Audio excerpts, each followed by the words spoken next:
ang ating mga lineup. Pero bago po yan, bigyan po natin ng pansin muna yung mga topics na babasa natin sa ating mga social media dahil dito po sa PJC, pinapakinggan po natin ang inyo po mga hinaing o inyong mga suggestion. Ganun na rin po kung meron po tayong mga hot topic, yan po ay binibigyan po ng importansya ng ating grupo. Now, let's talk about yung mga kaganapan po na nangyari last Wednesday kung saan meron po tayong insidente dito sa ating photo finish between our horses Apollo and Little Annie. As you can see, ito po ay siniseryoso nating topic. Meron po tayong simpleng paliwanag dito kung saan meron po kasing ibang angle of view or position itong ating broadcast camera kumpara sa position po ng ating photo finish camera.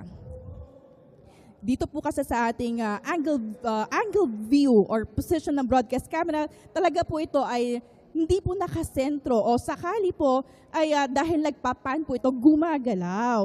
Kaya po sadyang hindi magiging punto de vista kumparado po sa ating photo finish. Ang tawag po dito ay parallax error. Sa Google po, kung kayo po ay magre-research, ito po ay tinatawag na visual distortion kung saan ang position ng isang bagay ay parang nag-iiba dahil sa tinitingnan po ito sa iba't ibang anggulo.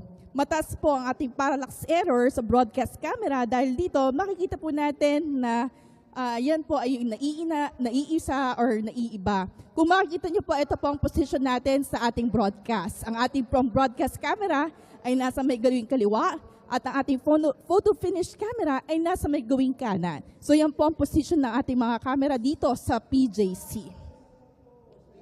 So sana po ay maliwanagan po ang ating mga kaibigan at sinisigurado po natin dito sa PJC, lahat po ay fair at katulad po nating slogan, we would like to promote fairness to all.